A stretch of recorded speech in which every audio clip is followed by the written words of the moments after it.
On va faire ce qu'on appelle une préparation bouchère. Mais en fait, bon, là, on est sur de la viande vraiment jaune, invariée. Voilà donc l'état de la viande. Elle est maintenant prête à être broyée. On la passe dans le broyeur.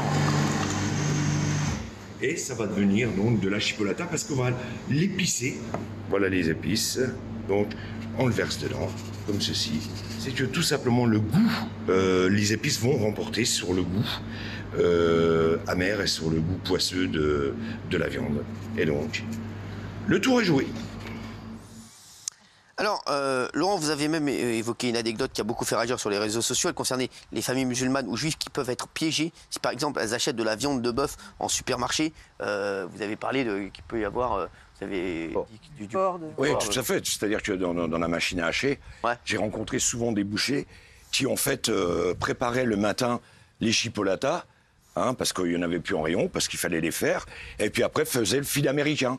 Donc le fil américain, sans nettoyer l'entonnoir, sans nettoyer, je veux dire, le matériel, et il passait, donc il y avait du porc dans le fil américain. Il passait tout simplement le bœuf, on mettait la sauce américaine, et ça roulait. Je disais tout le temps, les gars, faites attention, les musulmans ne mangent pas de porc. C'est un crime. Bien sûr. Ouais. Mais voilà, on en était là. Alors, Laurent, est-ce que vous pouvez rappeler ce que vous avez dit en quelques mots la dernière fois sur la viande en grande distribution ? Sur la viande en grande distribution, les conditions et voilà, de la viande et de la viande qu'on mange en grande distribution, quelle est la qualité de la viande ? La qualité de la viande, déjà en grande distribution, ils trompent déjà le client souvent en vendant de la viande allemande qui vient du Royaume-Uni, d'Allemagne, de Pologne. Vous avez dit de Pologne aussi, oui. Voilà. Et ils viennent et on les vend en viande française, en limousine, en Aquitaine. Mais j'avais l'ordre de mes supérieurs hiérarchiques de dire que c'était de la viande française. Et puis, la viande, malheureusement, comme j'ai dit, la remballe, qui n'en finissait plus, que je faisais tous les matins, le parage de la viande, les morceaux de viande qui étaient restés au frigo pendant 15 jours. Et oui, on en est là. Des bavettes qui te reprenaient des rayons et qu'on marinait. Et qui reprenait 5 jours de vie grâce à une nouvelle DLC. Alors, j'ai un pote qui me dit qu'il a un frère boucher qui dit si tu as toute cette viande de non vendue qui reste dans ton frigo, c'est toi qui sais pas gérer ton stock et qui en commande beaucoup trop aussi. Alors je vais lui répondre tout de suite. Moi je suis simple boucher. Ah oui. J'étais là pour exécuter les ordres, excusez-moi. Tous les bouchers ne sont pas des salauds. C'est pas ce que je veux dire. Mon beau-frère Philippe a été boucher toute sa vie. Philippe Boucher. Et non mais il était boucher, il était chez un artisan. Mon beau-frère Philippe, j'ai un artisan. Ma tante Hélène aussi. Non mais, pour vous dire, mais moi j'étais là pour, dans la grande surface, pour exécuter les ordres. Ah oui.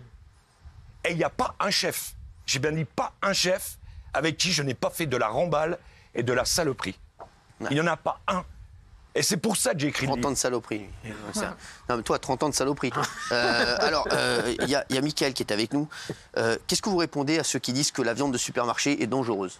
Je pense que ça fait 20 ans qu'ils n'ont pas mis les pieds dans un supermarché. Vous avez travaillé pendant longtemps dans la grande distribution ? Alors, je suis issu de l'artisanat, donc boucherie traditionnelle, les petits bouchers de quartier, de petits villages. Et suite à ça, après, j'ai fait toute ma carrière en grande surface, donc du début... employé en boucherie, ensuite second, chef boucher, manager 1, 2, 3, 4. Bien sûr. Et les pratiques qu'il énonce, je ne dis pas qu'ils n'ont pas existé, mais dans les années 80, 90. Mais attendez. Vous avez travaillé dans quelle année, vous ? Attendez. Laurent, vous avez travaillé dans quelle année ? J'ai eu mon SAP en 87. D'accord. Moi, j'ai travaillé dans les années 80. Et j'ai travaillé dans les dernières années. D'ailleurs, vous avez terminé en quelle année ? Comment ? J'ai terminé au mois de mai, j'ai été viré pour faute grave. D'accord, donc 2022, d'accord. Attendez, Cyril, j'ai mes feuilles de salaire, parce qu'on me dit que boucher, ça gagne pas 1350 balles. Non, j'ai les preuves, j'ai mes contrats de travail, j'ai des attestations d'employés de supermarchés, monsieur, qui venaient. Et je disais, signez-moi ce putain de papier. On va mettre quelqu'un sous le carreau. Et l'affaire Buitoni, ça m'a tué. Parce qu'il y a des gosses qui sont morts. C'est 3 millions, monsieur, d'intoxications alimentaires en France. C'est plus de 60 décès. Mais c'est pas la grande distribution, Buitoni. Ça reste quand même l'industriel. On est quand même encore sur un autre milieu. Je m'excuse, je suis un passionné. c'est mon cœur qui parle. Mais pas en parlant comme ça, je suis désolé, pas en parlant comme ça. Vous êtes certainement quelqu'un de bien. Vous faites peut-être votre travail. Vous avez dit tous les chefs bouchers, donc je me sens un peu concerné. Et je peux vous garantir qu'à l'heure actuelle, avec ces agissements-là qui ont eu lieu, on est tellement contrôlé en interne, en externe. C'est infaisable. Avec les DLC, les comptes matière et tout ce qui va avec, c'est aujourd'hui infaisable. Je ne dis pas qu'il y a des gens qui ne le font pas, qui n'essayent pas. Mais vous vous rendez compte, les contrôles sont internes, monsieur. Internes. C'est des contrôles internes. Vous croyez qu'aujourd'hui, Édouard Leclerc a tout intérêt à ce qu'il y ait un scandale alimentaire dans un Leclerc ou dans un Super U? Le mec, il perd sa chemise. Intermarché. Ou Intermarché, ça ne change rien. Mais ils n'ont aucun intérêt à faire ça. Ils risquent beaucoup plus à perdre s'il y a un scandale que de serrer les mecs pour que ça se passe correctement. Et aujourd'hui, les bouchers modernes sont plus de cette acabaya. Je suis désolé. Pour vous, lui, il a arrêté en mai 2022. Pour vous, ce qu'il raconte aujourd'hui, la viande en grande distribution, les téléspectateurs qui l'en regardent peuvent l'acheter les yeux fermés, tout va bien. Alors, je pense qu'il faut choisir son enseigne, choisir son boucher, son équipe et tout ça. Mais ce que monsieur-là donne en image complète de la grande distribution et du métier boucher, et chef boucher, c'est aussi un métier. Mais il faut arrêter. On n'est déjà plus très nombreux. C'est un métier qui est en train de mourir. Pourquoi vous n'êtes plus très nombreux? Allez, je vous pose la question. On entend encore ça. Pourquoi vous n'êtes plus très nombreux? Moi, j'ai formé des apprentis, monsieur. Les gosses, ils étaient dégoûtés. Ils travaillaient pour pot de balle. Et on les prenait pour des cons. Mais non, ça, c'est encore un autre sujet. Le salaire, c'est encore un autre sujet. Là, on parle de qualité de viande. Mais pourquoi il n'y a plus de C'est un métier. Et je pense qu'il y a des bouchers qui gagnent très bien leur vie. C'est des heures interminables. Et vous n'êtes pas payés. Mais les gosses, ils veulent plus faire ce métier-là. 36h45, comme tout le monde. Alors après, bon, il y a plein de bouchers qui acquiescent mes dires et qui me disent, mais pas toi, mec, qui n'acquiescent rien du tout de ce que vous racontez aussi. Alors, Gilles. Oui, Laurent, j'ai une petite question à vous poser. Vous venez d'expliquer, et on le sent, que vous êtes un passionné. Je suis un passionné. Est-ce que vous n'êtes pas surtout passionné de buzz ? Je m'explique. Ouais. Je m'explique. Vous avez un très beau parcours. Vous avez été candidat de télé-réalité, je crois. On y va. On y va. Je vous attends. Il a été dans L'amour est aveugle. Ah, je croyais dans l'amour et de la viande. Non, mais c'est vrai. Vous êtes comédien, vous êtes animateur, vous êtes aussi voyant. D'ailleurs, Non, mais laissez-moi juste finir. Là, il est en train de voir qu'il va te mettre sa merguez dans la Votre dernière prédiction, c'est d'ailleurs qu'on va être anéanti par un virus mortel en 2023. Donc j'espère que vous vous trompez. Je l'ai lu, donc voilà. Beaucoup de gens vous parlent, de gens célèbres vous parlent. Est-ce que vous ne cherchez pas désespérément le buzz? Et est-ce que donc, si tel est le cas, vous ne tapez pas sur les bouchers pour faire vendre votre livre, qui d'ailleurs, depuis votre passage ici, est en hausse exponentielle? Il était en hausse dès le début. D'accord. Est-ce que votre métier, c'est pas le buzz? D'accord. Je vous réponds. Ouais. Est-ce que je pourrais répondre? Avec plaisir. Déjà, Cyril, je vous demande de ne pas me couper la parole. Est-ce que vous avez lu? Est-ce que vous avez... Les gars, va te demander pendant combien de temps? Attendez. Est-ce que vous avez lu mon livre? Sur la boucherie? Silence. Non, mais attendez. Pas lu. Attends. Parce que là, on m'accuse. Non, je vous accuse pas, je vous pose une question. Arrêtez. Est-ce que vous avez lu mon livre? Conseil de bagarre. Est-ce que vous avez lu? Non. Est-ce que vous avez lu mon livre? Vous savez pourquoi je l'ai pas lu? Trop de buzz. D'accord. Mais oui, monsieur, j'ai été animateur de télé pendant 2 ans. C'est pas un drame, sur RTL. Oui, j'ai essayé de m'en sortir. De cette merde, de cette vie. Oui, j'ai retrouvé mon père mort sur la tombe de mon frère, ma grand-mère au cimetière. J'ai fait une méningite. J'en ai chié toute ma vie. J'ai essayé de me sortir de cette merde. J'ai même envoyé ma candidature à M. Hanouna pour devenir rubriqueur. Peut-être que vous l'avez jamais vu. J'ai tout fait. Mais par contre, j'étais boucher. Il fallait que je gagne ma vie. Et j'ai toujours caché mon métier. Je l'ai caché, mon métier. Quel métier? Parce que je voulais me sortir de cette merde. Je suis végétarien, je mange pas d'animaux. Bravo. J'allais. Non, mais c'est vrai. Et je vous dirais ce qui se passe aussi dans les abattoirs. Mais attendez, vous êtes en train de décrédibiliser. Non.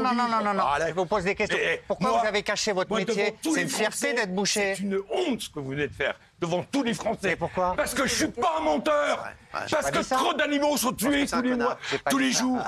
J'ai pas dit ça, je vous ai posé des questions. Attendez, mais laissez-moi parler. Trop d'animaux sont tués tous les jours. Oui. D'accord? C'est pas Kekadi en moyenne surface qui sont jetés à la poubelle. Tant d'animaux tués pour rien. Et vous me dites, vous me reprochez. Je vous reproche rien du tout.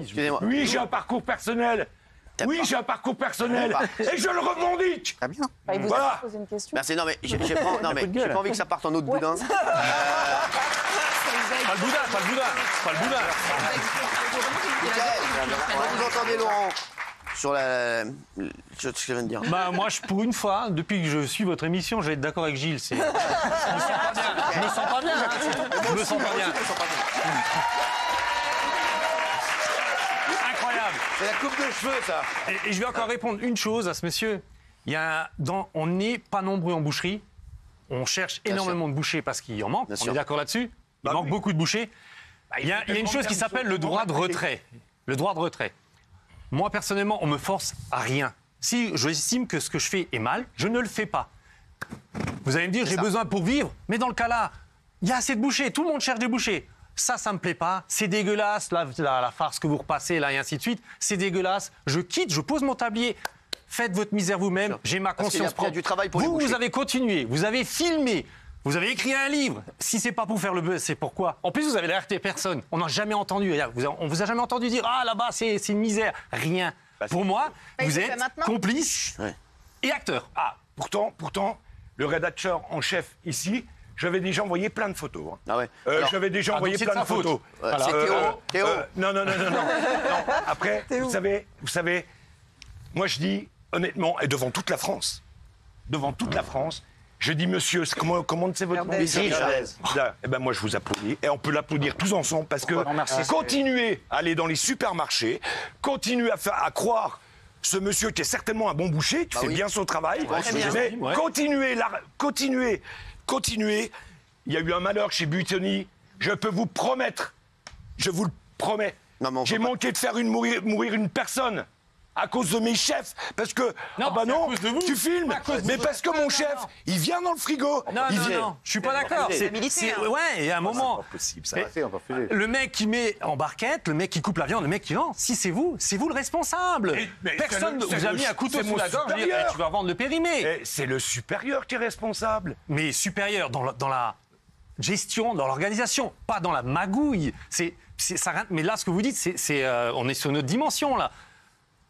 Vous cautionnez, vous filmez, vous faites, et après vous faites la victime derrière, vous écrivez un livre, vous dites ah ouais la grande surface, tous des tueurs, regardez ce que j'ai fait, vous filmez encore, hein, et derrière il se passe rien. Je suis désolé, vous n'êtes pas crédible. En fait, ce que vous reproche Mickaël, c'est que vous avez travaillé dans la grande distribution et qu'en fait vous êtes non mais vas-y, dis-le. Vous n'avez rien dit. Comment? Vous êtes resté caché trop longtemps, quoi. Ah ouais, parce que Cyril, mais tout simplement, Cyril, pourquoi? Parce que j'avais besoin de gagner ma vie un minimum. D'accord? Parce que les portes se fermaient. Ce que dit Mickaël, il dit qu'en fait les bouchers, il y en a beaucoup c'est très recherché, donc il dit que c'est très recherché. C'est très recherché. C'est des plans de carrière. Hein. Il y a des jeunes qui sont intéressés, c'est des plans de carrière. Le métier est très recherché. Et c'est très bien payé. Enfin, c'est très bien payé. C'est payé. Il y en a qu'un qui a arrêté d'être boucher pour venir être chroniqueur, c'est Bigard. Moi, je suis fils de charcutier. Ah oui, c'est vrai. Mais je veux dire, ce que je réponds là-dessus. Moi, j'ai formé des jeunes dans le métier. Mieux que ça, j'espère. Les gosses sont partis. Le dernier, d'ailleurs, en date, c'est il y a 2 ans et demi, 3 ans. Le gamin, il m'a regardé, il m'a dit, Laurent, je peux pas rester là-dedans. Ça pue. Le métier pue. Je suis pas payé. Je fais des heures. On me fait faire la merde. Donc, la merde, les chairs à saucisses. On me fait faire les saucisses. On me fait faire tout ça. Il m'a dit, c'est dégueulasse. C'est un beau boulot de faire de la chair à saucisses et de la saucisse. Mais laissez-moi parler. C'est un métier, c'est un art, hein, c'est un moment. Et oui, je suis désolé, hein, il y a des. Remarquez, Non, mais là, on est hors sujet. Avant de faire la saucisse, faut tuer les bêtes. Je suis entièrement d'accord avec vous. Vous avez été licencié, Laurent, vous êtes parti? Ouais, pour faute grave. Pour faute grave, pourquoi? Ouais, parce que. C'est de la voyons, attendez, mais laissez-moi parler. C'était quoi? Pourquoi vous avez été licencié? Attendez, voyant tout ce que je faisais, d'accord, dans cette moyenne surface, qui est réputée. Voyant tout ce que je faisais. J'ai prévenu encore une fois la DDPP, parce que partout où je suis passé, j'ai prévenu un DDPP. J'ai toutes les preuves, toutes les preuves. J'ai prévenu la DDPP, ils ne venaient pas, ils ne se déplaçaient pas. Il y en a qu'un qui a eu un procès par des milliers d'euros. D'ailleurs, il y a eu un papier dans le Parisien où moi j'alertais, c'était le boucher masqué déclare la guerre à la Ramballe. D'accord. Donc, attendez. Donc, le dernier employeur voyons une personne vient, je téléphone à des journalistes. Et il y a France 2 qui arrive, le journal d'Anne-Sophie Lapix. Ouais. Je dis voilà, la nana, elle me dit écoutez, voilà, on vient. Quand on vient, on vient. Ils ont fait 3 magasins. On est d'accord. 3 moyennes surfaces. Écoutez-moi. Et ils ont fait donc ils ont pris ils ont donc pris chez nous, ils en ont pris dans un autre et un autre. Et en fait, il s'est passé qu'ils ont retrouvé sur les 3 produits, messieurs dames, des bactéries 1000 fois supérieures aux normes européennes. C'est-à-dire c'était bourré de bactéries. Et ça, je peux pas l'inventer. Donc je l'acquiesçais pas. Puisque il y a 2 ans, j'avertis le Parisien. J'avertis l'année dernière encore France Télévisions. J'avertis. Et ils ont joué le jeu. Ils sont venus. Ils l'ont vu. Et alors les contrôles, quand vous me parlez des contrôles, vous êtes un menteur. Été licencié pour ça? Ah non, absolument pas. Vous avez été licencié pour ça? Ouais, on m'a trop mis sur le dos. On m'a dit, moi j'ai un chef, il me disait de faire ça, mais on m'a dit, ah non, parce qu'après, on calcule, le chef, il est là. Elle est passée où, la viande? Elle est où? Vous savez qu'une fois, dans un magasin, elle est où, la viande? Elle est où?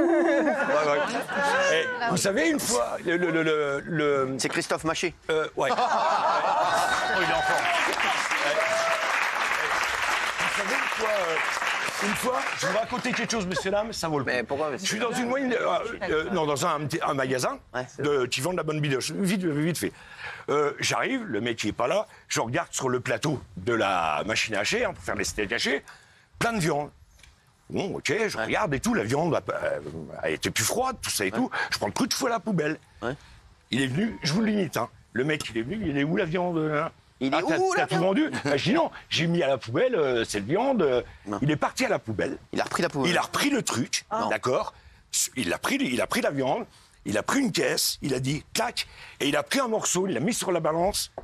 Voilà, t'as tant de pertes. Là. Ah ouais. La viande, elle était bonne. C'est bien imité. Sur la mémoire de ma famille, de mon père, que tout ce qui est dans le livre est vrai. Et oui, j'ai voulu changer de métier. Et oui, j'ai voulu tous vous rejoindre. Ah ouais. Parce que j'étais un passionné. Mais attendez, je vous parle. Allez-y. Hein.